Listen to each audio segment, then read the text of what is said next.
Boa noite a todos. Gente, só reforçando o convite que Beto fez, que tem muitos temas. Geralmente as pessoas aqui acham que as jornadas médicas são muito médicas ou só da área de saúde. Mas eu vou ler alguns temas para vocês verem. O homem integral, uma proposta para o ser. O evangelho, o caminho da saúde absoluta. Então tem vários temas que têm a ver com estados de consciência. Então tem vários temas que têm a ver com o que a gente busca mesmo na leitura do Evangelho. Então é um evento extremamente interessante e sintam-se convidados para participar. Não é caro, R$20 ou R$40 se for profissional ou estudante. As inscrições vai ser no auditório da FIEP e é uma oportunidade da gente encontrar esses estudos mais profundos em relação a alguns temas que a gente não pode abordar com mais profundidade numa palestra como essa, que é a da noite de hoje, cujo tema é o tempo de Deus. Eu acho que todos vocês devem ter visto aquela fotografia daquela criança morta numa praia e que certamente deve ter sido a foto que marcou essa tragédia que continua acontecendo na Europa e os países árabes, que muitas pessoas refugiadas, fugindo tanto do Estado Islâmico quanto do governo sírio e de outros países. E a gente olha aquela fotografia e a gente pode ter dois sentimentos em relação às tragédias humanas nos dias de hoje. A gente olha aquela fotografia e enxerga a tragédia que ela demonstra, de fato, o muro invisível da indiferença que o continente europeu tenta montar para barrar a vinda daquelas pessoas que fogem de conflitos, muitos dos quais foi fruto de intervenções equivocadas, tanto da Europa como dos Estados Unidos, da OTAN de um modo geral, naquele mundo muçulmano extremamente complexo, que a gente não entende, vê como uma coisa só, mas é muito complexo. Mas também ver aquela foto e pensar que a morte de uma criança, a morte dos seres humanos, era algo comum no passado. Quando a gente lembra, por exemplo, que durante as cruzadas, em que cristãos buscavam recuperar a Terra Santa, uma das estratégias do exército do Vaticano era colocar crianças na frente na caminhada para que elas caíssem nas armadilhas e morressem, para que o exército passasse sem problema nenhum. Então, na verdade, quando a gente pensa na história passada, comparando com a história recente, por mais trágico que seja a cena, o nosso próprio sentimento de tragédia por uma única criança, embora a gente saiba que são várias, mostra que a gente avançou.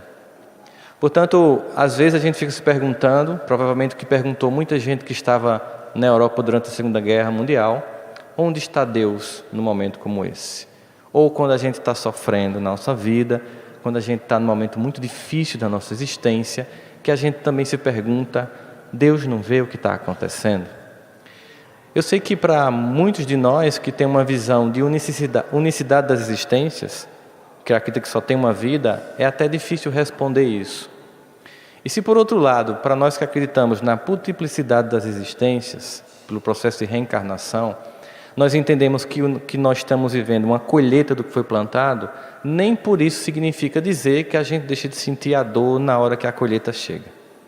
Em nenhum momento, a crença na reencarnação nos torna frio a dor da coletividade ou a dor de um ser humano que sofre a colheita de um plantio amargo.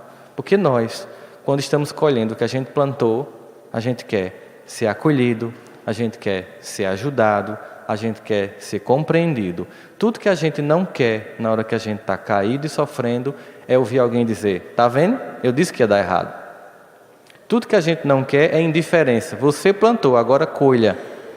Mas se muitos seres humanos fazem isso, às vezes até da nossa família, Deus, que é infinitamente misericordioso, age de forma bastante diferente.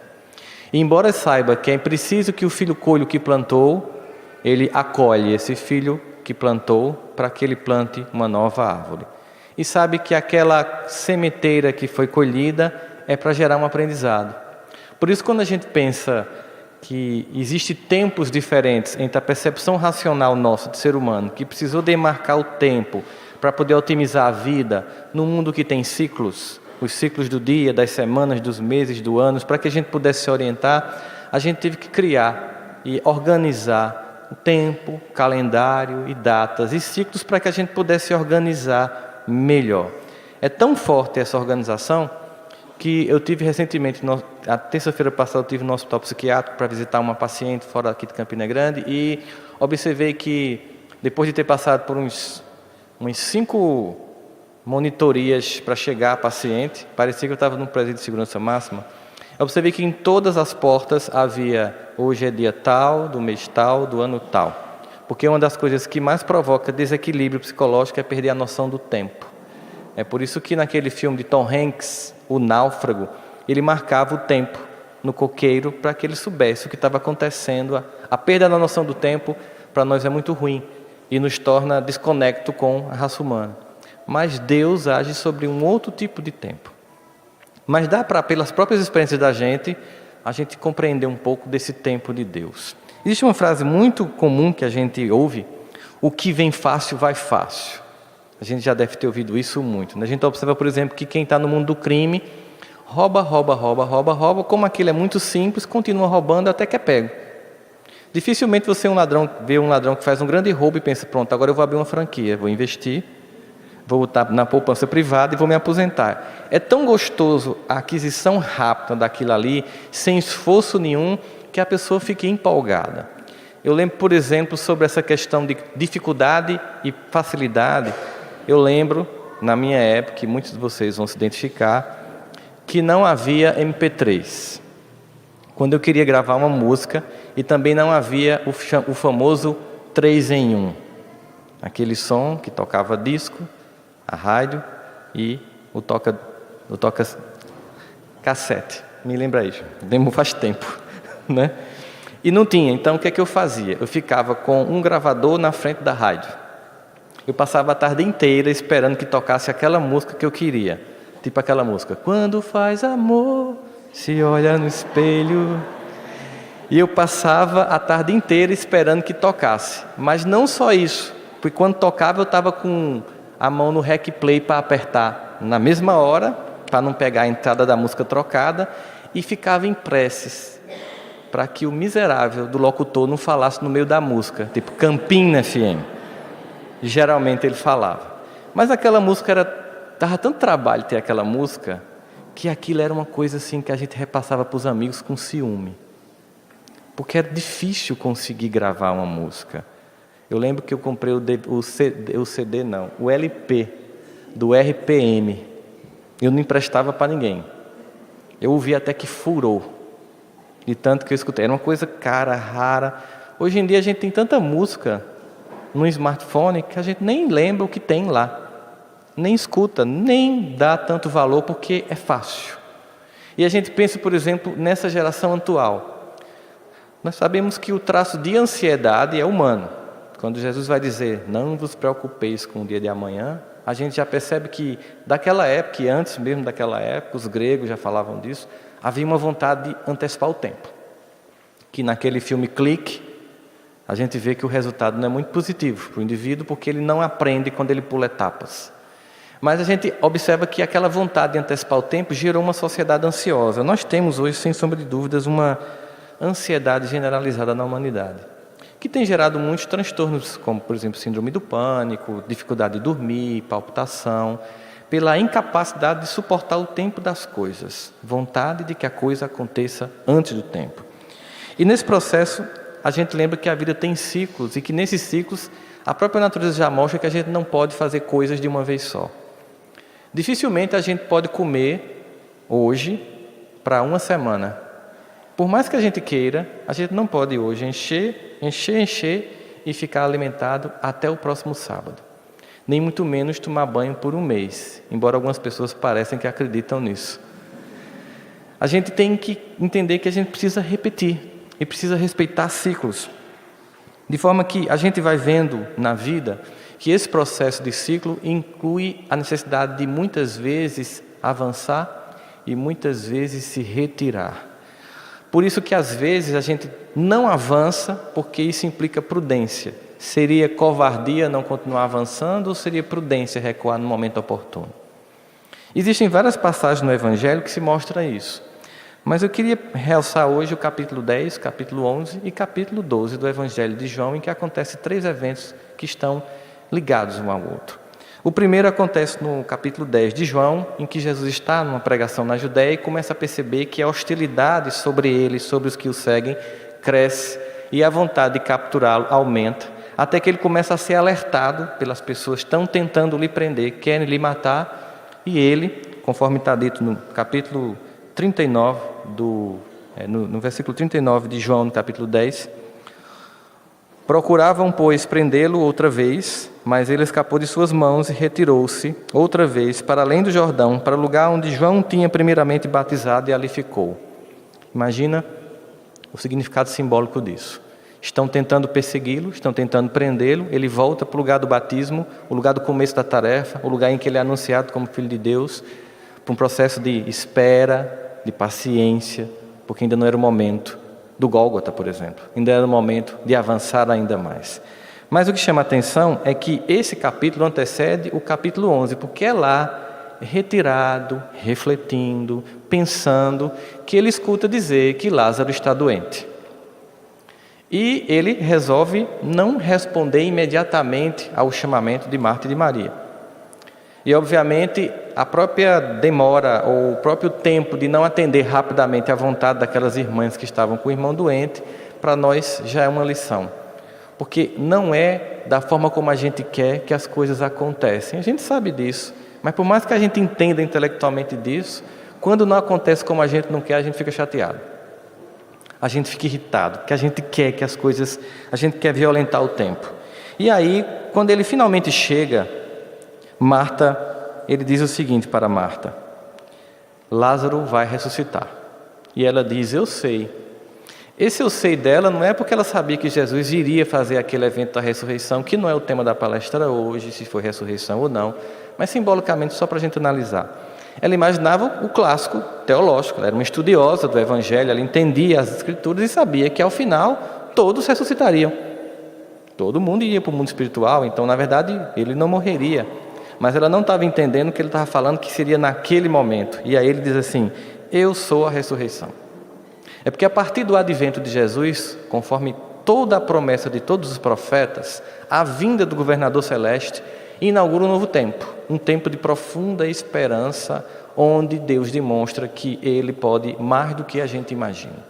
E naquele diálogo, ao mesmo tempo, a gente lembra que essa ideia de um Deus que ressuscita, um Deus que apresenta-se manifestado, não porque Jesus era o Deus, mas porque Ele era a manifestação dessa divindade, para que possa fazer os prodígios que marcaram sua vida. A gente lembra quando Nietzsche anuncia que Deus está morto.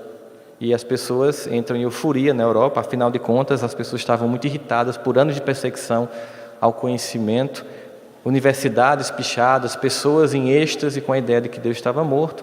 E na época um grande repórter americano entrevista um grande teólogo dos Estados Unidos perguntando: e aí, de fato, Deus está morto?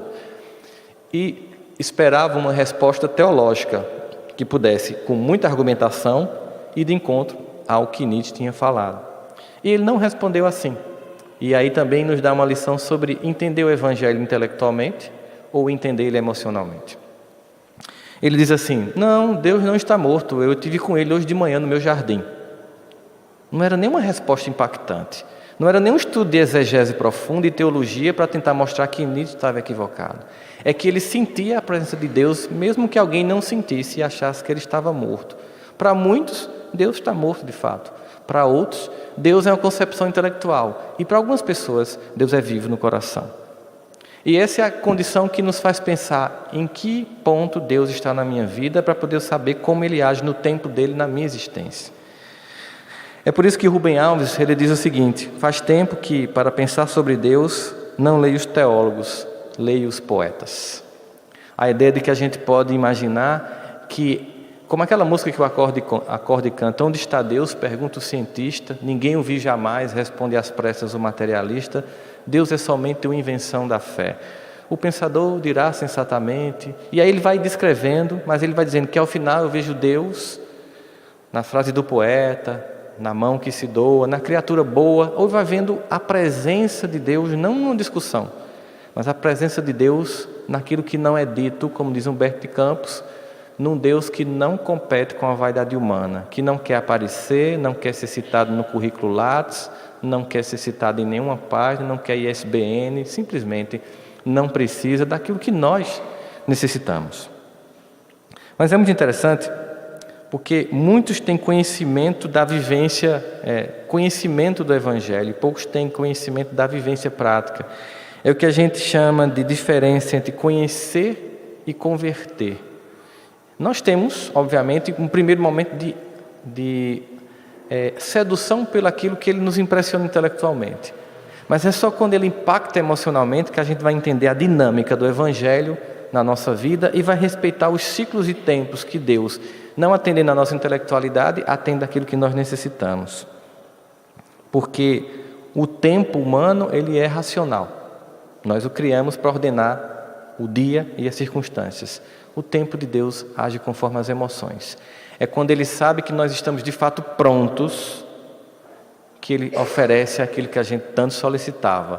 Porque se der antes, destrói.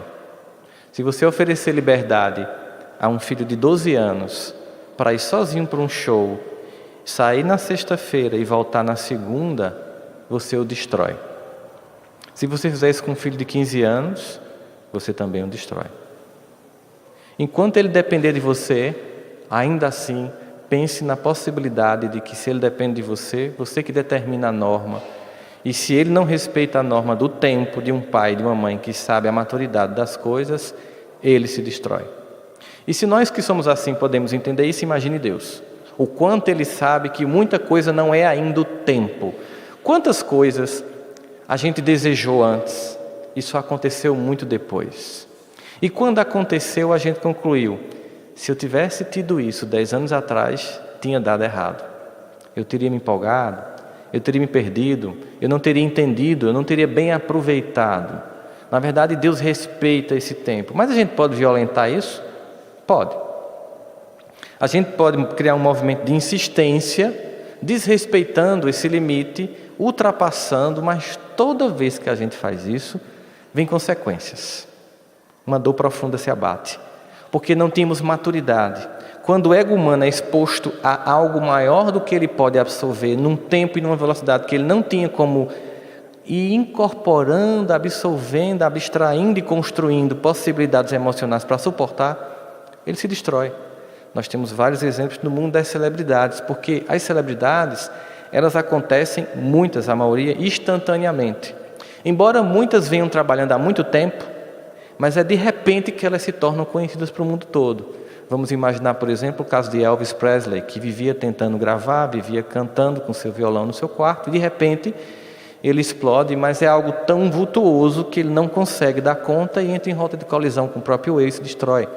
Temos Marilyn Monroe, mas mais recentemente nós temos Amy Winehouse, que era uma cantora britânica com a voz de uma negra jazzística americana, um potencial imenso, mas ainda assim envolta numa impossibilidade de conjugar essa vida e termina morrendo por overdose de álcool, porque é como se ela fosse exposta muito ao que desejava antes do tempo da preparação do ego.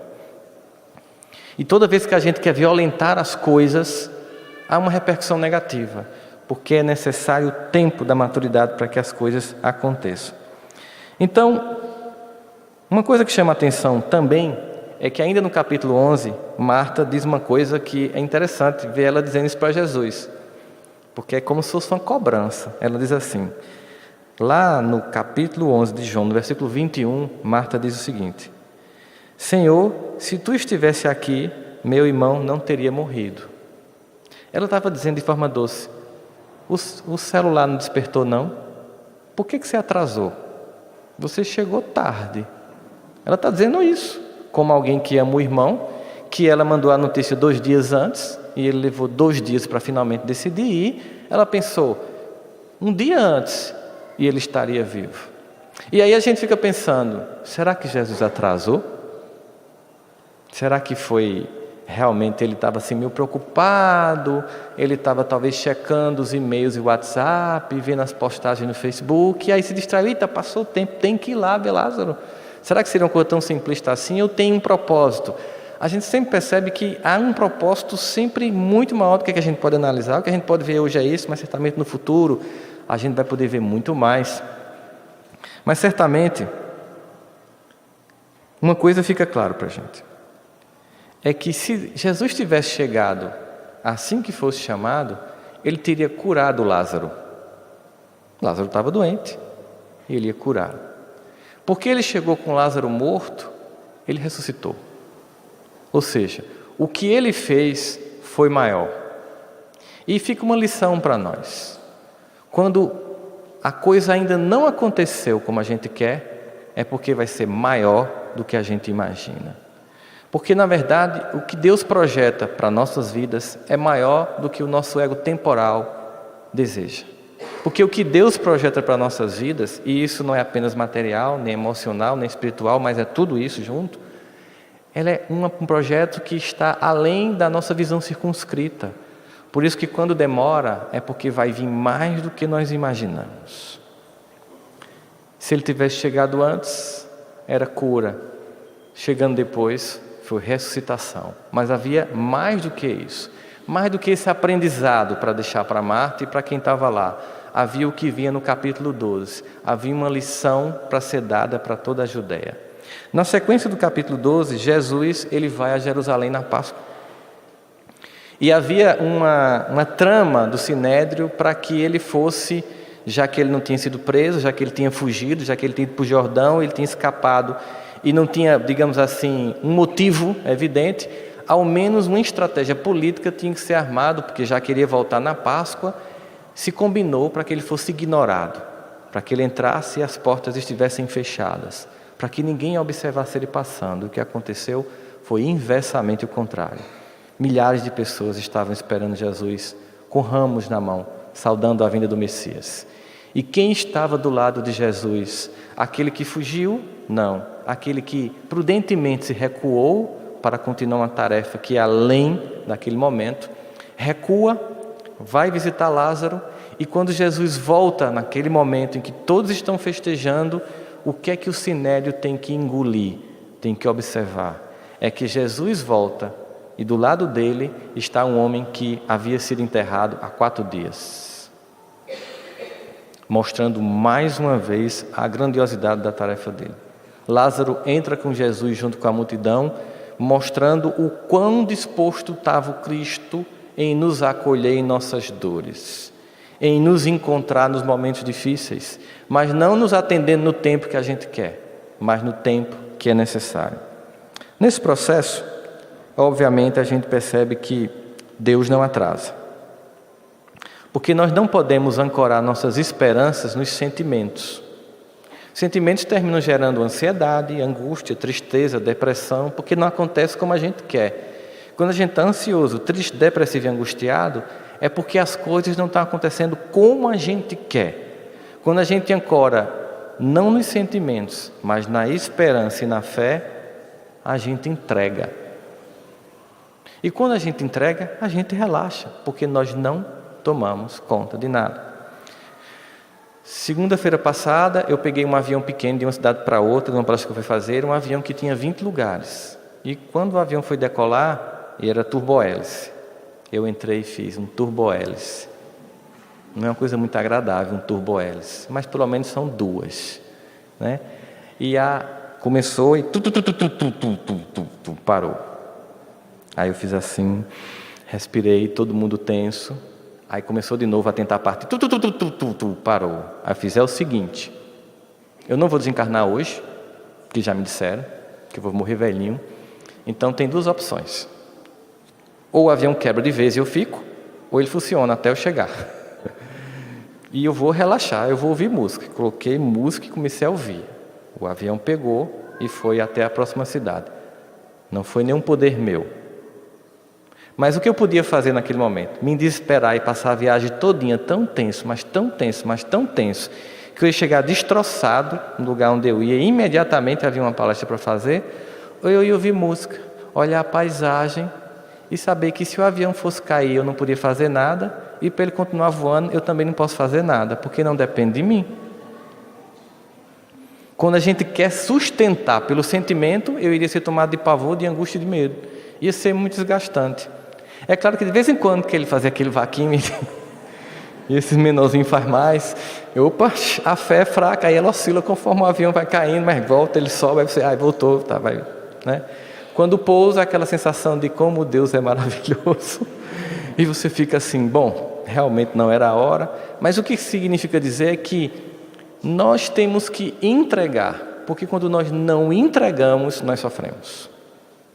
Mas eu gosto dessa figura, e vou repetir, nós entregamos igual a Whoopi Goldberg em Ghost, quando ela vai entregar aquele cheque de $4 milhões àquela freira em Nova York, motivo de toda aquela tragédia, que foi ao assassinato do amigo.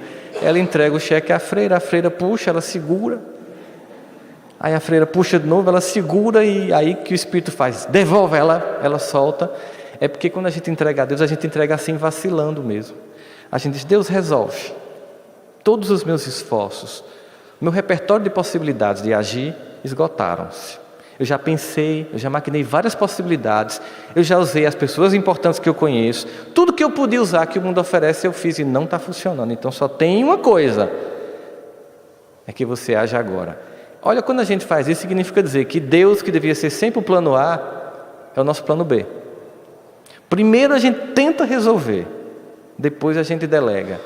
A gente poderia começar perguntando como Ele podia ajudar a gente a resolver aquilo, delegando primeiro, escutando a intuição, porque Ele fala. Mas a gente, tudo bem, Ele fica lá paciente, igual a freira. Se você soltar o cheque, eu pego, se não, fica com você. Se você soltar o problema e der para mim, e tiver merecimento, possibilidades, acontece o que você nem imagina. Mas enquanto você quiser resolver com suas possibilidades, não acontece nem o que você imagina. Mas essa entrega exige uma fé que não é racional. Exige uma fé que é emocional. É um sentimento daquela criança que adormece no meio de uma festa sem temor nenhum, porque está nos braços do Pai. E sabe que vai acordar no outro dia, na cama dele, no quarto dele. Inclusive de noite, quando chegar em casa, a mãe dá uma mamadeira sem que ele nem saiba, toma dormindo. Porque ele está sendo cuidado e ele consegue dormir no meio de uma micarande, no meio do Parque do Povo, no meio de uma festa familiar barulhenta, porque ele tem absoluta confiança no cuidado do Pai. Essa condição de criança que se entrega, que muitas vezes falta na gente, porque a gente fica raciocinando demais. E muitas vezes confundimos fé raciocinada com falta de entrega e falta de emoção. A fé raciocinada nos é trazida pela doutrina espírita para nós não mistificarmos e não dogmatizarmos e não mais uma vez usarmos o Evangelho para destruir, dividir e conquistar. Isso é a função da razão nessa nova vertente do Evangelho redivivo. E isso não exclui entrega emocional, isso não exclui uma emoção e uma entrega completa a um Pai que cuida de todos nós. E aí, a gente vai vendo esse processo no desenrolar da lição do Evangelho e vemos que os limites são bênçãos. Aquilo que a gente não está conquistando e que nos irrita é algo que não deve ser conquistado ainda. E nós entramos num processo de dinâmica engraçada que a gente vê na constelação familiar. Para que eu possa viver na minha família, eu preciso respeitar e honrar profundamente os meus pais, o que implica obedecê-los. Mas ao mesmo tempo, para acontecer como pessoa, eu preciso desobedecê-los. Há um momento em que eu tenho que sair, mas mesmo que esse momento aconteça, tem que ser num tempo da maturidade e em meio ao respeito. Porque mesmo quando o pai e a mãe dizem assim, não faça que não vai dar certo, e você insiste em dar certo, não significa que seu pai e sua mãe estavam sabotando. Mas era o amor em forma de medo que estava se manifestando. Era um temor de que desse errado. E isso é amor. Jamais é sabotar, jamais é tolher. E às vezes a gente não compreende isso. Embora Deus não tenha nenhum tipo de temor com relação ao nosso futuro. Em geral, nós só vemos o presente. Por isso que o nosso desejo é sobre coisas que aconteçam agora. Mas Deus, que tem uma visão do antes, do durante e do depois, sabe muito bem que isso que eu quero agora não vai funcionar para mim. Quando a gente insiste e não flui, Há um recado muito claro dos céus. Mas tem coisas que a gente tem que insistir para conquistar. Como saber a diferença? Como saber se eu não estou desistindo ou não sendo persistente? E como saber se eu não estou sendo insistente e incoerente? É difícil. Para isso é preciso que nós pensemos que, de fato, essas experiências, elas são muito mais emocionais do que racional. Porque pelo racional, eu fico insistindo ou eu desisto, e fico me culpando, ou porque insisti ou porque desisti. No emocional, a gente espera um sinal que não é algo muito claro para nós, que não é uma coisa que vai aparecer assim no céu. Não vá para João Pessoa amanhã. Não existem esses recadinhos assim, mas certas intuições, certos sentimentos, certas sensações que apontam desconforto ou leveza. Como a gente não escuta bem as emoções e as intuições que nos são mandadas, a gente faz escolhas racionais. Aí nós temos uma grande ajuda para quem é casado, é que as mulheres, ou no casal homoafetivo, sempre tem alguém que ocupa essa polaridade, essa intuição do feminino. São pessoas que nos oferecem a possibilidade de concluir coisas que o racional masculino não dá. É muito comum no casamento a esposa dizer um negócio e você perceber que não tem sentido nenhum aquilo, que racionalmente ela está completamente equivocada, e quando você vai fazer dá errado e acontece o que ela tinha previsto. E você pensa assim, ô boca de praga. Não. Intuição. O que danado é intuição? É porque a razão implica um monte de coleta de dados, e assim foi feita a ciência, o paradigma, as disciplinas, as epistemes, coleta dados a partir de um paradigma muito claro, para evitar que a minha mente me engane, que o outro possa reproduzir e que dê o mesmo resultado. Razão. Precisamos de um monte de informação, um monte de entrevista, um monte de informação do mundo todo, de vários pesquisadores para concluir isso. Razão e ciência. A mulher é o seguinte, ela precisa de uma coisa insignificante para concluir isso. E na mente do homem isso não cabe. Mas quando nós não escutamos as mães e as esposas, pelo menos falando por mim, dá errado. E muito. Não nos esqueçamos. Há um tempo de semear e há um tempo de colher. Por isso, violentar esse processo é algo que cria ou desconstrói as possibilidades. A impaciência, ela impede que muita gente aconteça como deveria, que muita gente cresça como deveria, que muita gente alcance o que poderia alcançar, porque se queimou etapas. Existe uma história muito interessante de um pai que chegou para um diretor de uma escola, na universidade, e disse assim: o currículo escolar não poderia ser simplificado para que meu filho pudesse ir para o caminho mais curto? Quando a gente está num curso que a gente paga os tamboretes, não tem os tamboretes, para que isso, Jesus? Por exemplo, eu me pergunto, por que eu estudei cosseno e cotangente? Mas foi importante que João estudasse cosseno e cotangente, porque se ele não tivesse estudado, esse cálculo desse telhado aqui, sem viga, não estava dando certo e poderia ruir no meio de uma palestra. Obrigado porque você estudou, mas eu continuo sem saber porque eu estudei.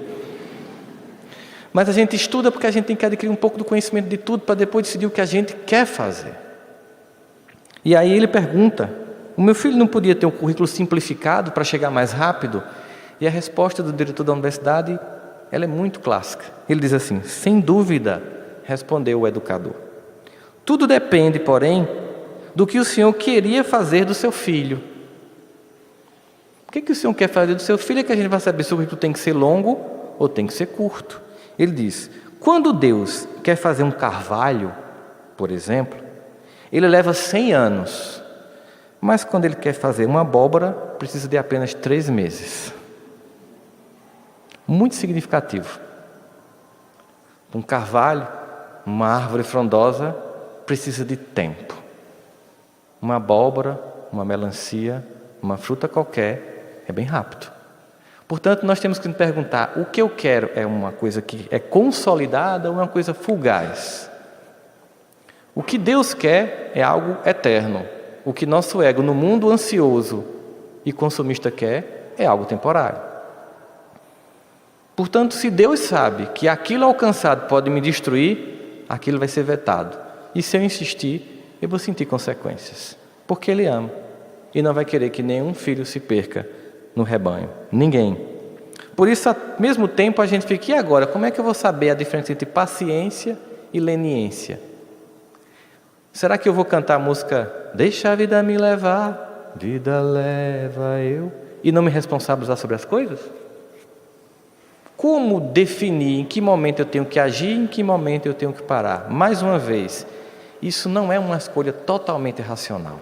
Por mais que eu pondere, que eu coloque uma lista A. E se eu decidir mudar de cidade? Pontos positivos e pontos negativos. E se eu decidir ficar na mesma cidade? E se eu decidir fazer tal curso? E se eu decidir acabar o relacionamento? Tudo isso a gente pode ponderar, pode colocar a coluna A, coluna B, e no final não conseguir entender que aquele conjunto de dados ainda nos dá força para concluir nada. É somente através das emoções que nós podemos sentir a melhor escolha. Então, uma coisa que ilustra muito isso também, uma outra história de uma jovem que chega para a mãe depois de uma senhora de cabelos prateados ter visitado a casa dela, muito doce, igual aquela vovozinha do sítio Pica-Pau Amarelo. E ela faz assim, se quando eu ficar velhinha eu for doce como essa vovó, eu quero envelhecer. Aí a mãe responde, pois comece logo, porque ela não chegou aí de ontem para hoje. Foi toda uma vida. Sempre é toda uma vida. Sempre implica em processos. Quando a gente burla o tempo, a gente sente consequências do tempo. E aí, Jesus diz no Evangelho de Marcos, no capítulo 4, versículo de 28 a 29, o seguinte: porque a terra para si mesmo frutifica, primeiro a erva, depois a espiga, por último o grão cheio na espiga. E quando os frutos se mostram, mete-se logo a foice, porque está chegada a hora de ceifar. Ele usa os exemplos do mundo rural dos judeus, do tempo da natureza das plantas, de plantar, de germinar e depois de colher, para deixar bem claro que existe um tempo e um ciclo para as coisas. E Deus age num ciclo e num tempo que não atende o nosso racional, não atende os nossos desejos, mas as nossas necessidades. Quando uma criança está brincando, o desejo dela é continuar brincando. Quando o pai e a mãe diz, pare e vai estudar, ela está sendo contrariada no que ela deseja. Mas o pai e a mãe está pensando nas necessidades que virão no futuro. Deus age do mesmo modo. Quando a gente está na farra da brincadeira, do oba-oba, ele diz, é hora de viver a vida de forma séria. No primeiro momento parece desprazer, mas é pensando na construção de potencialidades essenciais no futuro. Que pai seria esse que dizia, não, então fique brincando. No final eu pago um supletivo para você, depois eu pago uma faculdade sem ser muito boa e você vai ter um diploma, porque ficou preso, vai ficar num cela especial. Tem gente que diz isso. Que pai seria esse? Teria amor, teria responsabilidade e teria dotado o seu filho daquilo que ele precisa para viver no mundo? Não. Portanto, a gente fica claramente com uma percepção muito clara. Ele nunca atrasa Deus. E quando demora, é porque vai ser mais do que a gente espera. Portanto, não é hora do racional, é hora da entrega, é hora da fé. Khalil Gibran tem um poema que meu avô recitava muito para mim, que diz, Deus, em fé, a fé é um salto escuro para os braços de Deus. Quem não tem fé, nem salta nem abraça, fica no escuro. Mas Mahatma Gandhi diz uma outra coisa, para a gente lembrar, quando tudo der certo. E só dá certo quando a gente plantou, quando a gente semeou, quando a gente cuidou, quando a gente regou, quando a gente orou e as coisas aconteceram. Quando você vê a vida de alguém dando certo, às vezes vem um sentimento de profunda mágoa. E é muito fácil para quem está magoado com o sucesso, ou o brilho, ou a capacidade de alguém, porque geralmente você fica irritado com o resultado do que a pessoa conquistou, mas jamais com o processo que ela teve para chegar a estar lá. Geralmente a gente chama isso de inveja, mas é basicamente um sentimento de mágoa. A mágoa por não ter percorrido o caminho que o outro percorreu e não ter conseguido colher o que o outro colheu. Quando a gente está magoado, a gente continua lá, olhando a colheita dos outros, sem plantar nada e de mãos vazias. Quando a gente finalmente para de chorar e resolve plantar, sem olhar para a semente dos outros, para as plantas dos outros, para a grama do vizinho. Quando a gente resolve fazer a nossa parte, concentrando na nossa tarefa, não importa com que idade a gente tenha, em algum momento vai chegar o momento da nossa colheita. Mas quando a nossa colheita chegar, nós temos que lembrar aquilo que Mahatma Gandhi diz, que vai em acordo com o que Paulo vai dizer aos Tessalonicenses: dá graça em tudo, nas derrotas, que na verdade é uma percepção equivocada do limite que Deus coloca na minha vida naquele momento, eu vou chamar de derrota, e nas vitórias, que é quando as coisas acontecem e finalmente parece que os planos de Deus coincidem com o meu. Mahatma Gandhi diz o seguinte: minhas imperfeições e fracassos são como uma bênção de Deus. Olha que coisa impressionante. As minhas imperfeições e fracassos são como uma bênção de Deus, assim como os meus sucessos e os meus talentos. E eu coloco ambos aos seus pés. Quando der errado, não está dando errado. Não é o tempo. Está dando certo. É preciso abrir a mente para ver o projeto da eternidade. E quando finalmente der certo, na verdade, não deu certo porque aquele era um momento só. É porque deu certo porque antes deu errado. Vou tentar me explicar. Senão vão pensar que eu estou fazendo aqueles discursos que a gente tem visto no WhatsApp. Vejam só. Quando dá certo, depois de estar dado errado, é porque, simplesmente porque não deu certo naquele momento, é que se criou as condições para dar certo no futuro. Então, sempre está tudo certo. Ou como diz os maçons, tudo é justo e perfeito na ordem do universo. Simplesmente, tudo tem graça contida de Deus. E tudo é amor, até mesmo a dor. É preciso acordar, deixar de ser criança, chorar menos quando não acontece como a gente quer, e já agradecer a Deus pela vitória que se anuncia no momento que a gente sente a dor que prenuncia o crescimento do ser. Muita paz a todos.